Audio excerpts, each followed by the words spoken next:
The nature of monkey was irrepressible.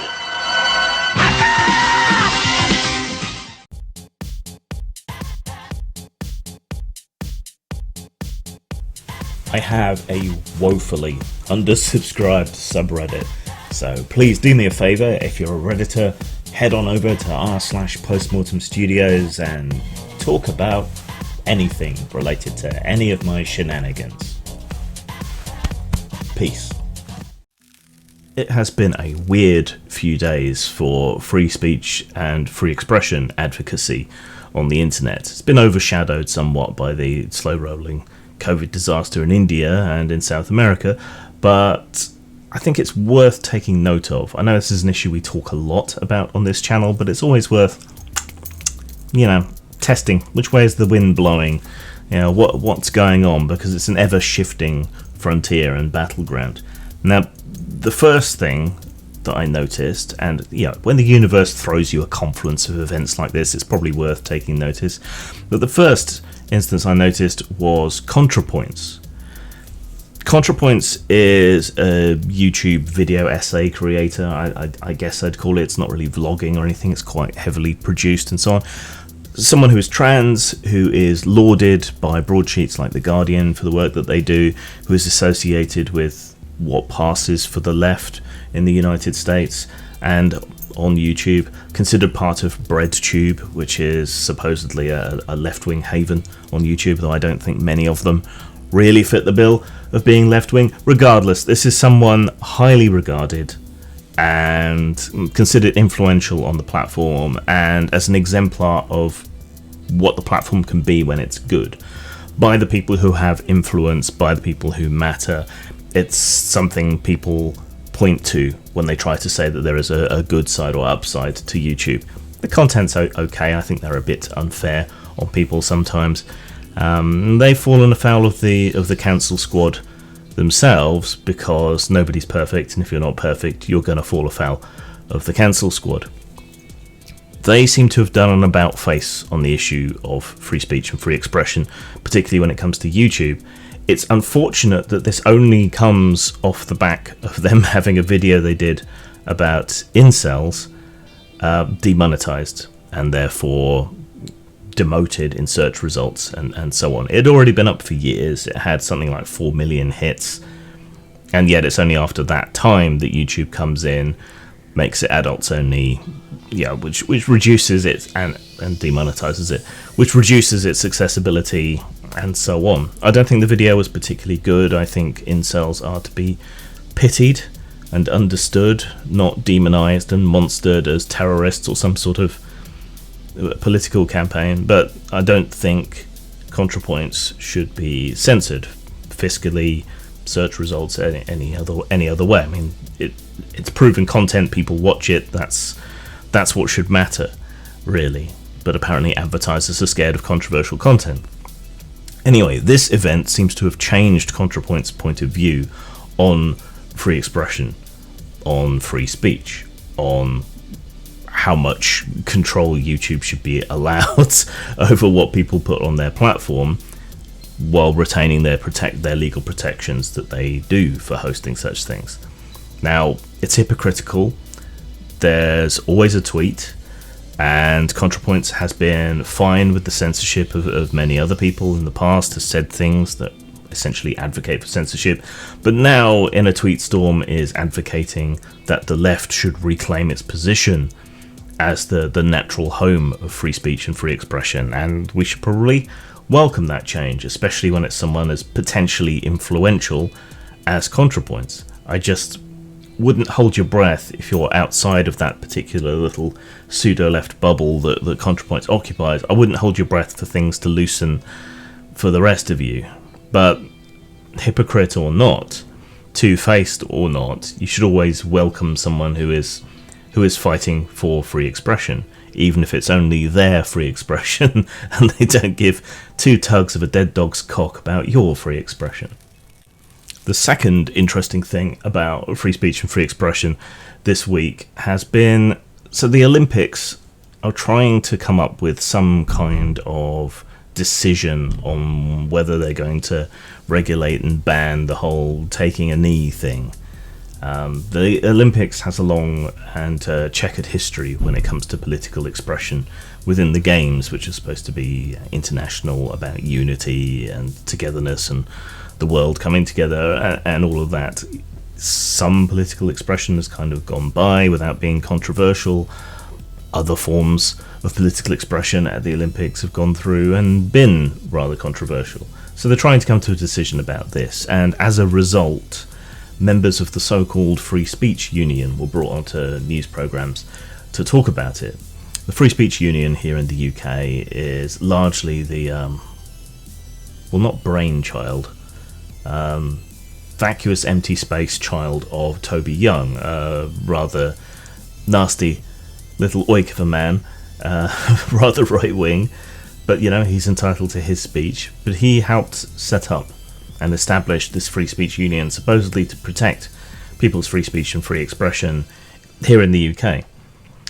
However, on those appearances, the people associated with the Free Speech Union who were interviewed all seemed to have the same idea that it was okay for the Olympics to censor people's political expression, that they should ban the taking a knee, the whole solidarity with Black Lives Matter thing. And they gave reasons that this was political, it wasn't just what it appeared to be, all of which is irrelevant to whether someone should have the right to express themselves. So they basically took entirely the opposite point of view to the one that any free speech organisation should take, and unfortunately the ACLU has compromised in the other political poll. So long as you agree with them, they seem to be fine with your speech being censored. It's only their speech they don't like being censored. So that was interesting. It's interesting to juxtapose that with Contrapoints. Contrapoints didn't have any issue with the way in which YouTube, in particular, was acting until it affected them, and that's on the left, or so-called left. And then on the right, you've now got Toby Young and the Free Speech Union and their various associates who are absolutely fine with censorship so long as it's censoring speech that they don't agree with. So we've got two sides who are both fine with censorship when it doesn't affect them and not fine with censorship when it does affect them. In an ideal world, that would even out somewhat and both forms of expression would become freer. But somehow I doubt that's going to be the final outcome of all this. And then it seems that Susan Wojcicki of YouTube got an award from the, I think it's Freedom Foundation, for being an advocate of free expression. So basically YouTube and Susan Wojcicki in particular are being held up as champions of free expression. Now admittedly they did sponsor the award, so take it with a pinch of salt. But even so, in the light of the other items that we've talked about here and elsewhere in the past, the idea that YouTube should be held up as some sort of champion of free expression when so much censorship has crept in. Adult content creators are barred. Discussing adult subjects is barred, even if you do it in an educational fashion, or if not barred, devalued, delisted, essentially swept under the carpet where nobody can see it. We've got people on the right complaining about their free expression being curtailed by YouTube. We've got people on the left talking about their free expression being curtailed by YouTube.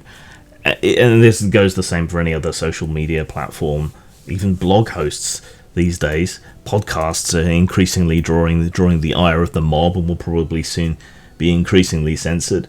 The idea that Susan Wojcicki or YouTube should receive any sort of free expression award is frankly laughable and stupid. They don't properly protect people's rights when it comes to fair use. They allow all manner of spurious content claims. They hide things that are more adult content. They shuffle you constantly towards mainstream content that you could watch on TV if you really wanted to, instead of genuinely serving your interests, which was the whole excuse for the algorithm in the first place. No, the idea that YouTube is some champion of free expression, given everything that's been happening since the adpocalypse or even before, is just laughable on its face and stupid. They do not respect people's free expression. They do not protect creators' rights. This is why we have a YouTubers Union. Now, generally it's at about this point that some smug cunt will bring up the paradox of tolerance, espoused by Karl Popper. However, I'm yet to see anyone really take on board the paradox of tolerance as espoused by Popper in its full context. So here it is. Less well known is the paradox of tolerance. Unlimited tolerance must lead to the disappearance of tolerance. If we extend unlimited tolerance even to those who are intolerant, if we are not prepared to defend a tolerant society against the onslaught of the intolerant, then the tolerant will be destroyed, and tolerance with them. Here's the important bit. In this formulation, I do not imply, for instance, that we should always suppress the utterance of intolerant philosophies. As long as we can counter them by rational argument and keep them in check by public opinion, suppression would certainly be most unwise. But we should claim the right to suppress them if necessary, even by force, for it may easily turn out that they are not prepared to meet us on the level of rational argument, but begin by denouncing all argument. They may forbid their followers to listen to rational argument because it is deceptive, and teach them to answer arguments by the use of their fists or pistols. We should therefore claim, in the name of tolerance, the right not to tolerate the intolerant.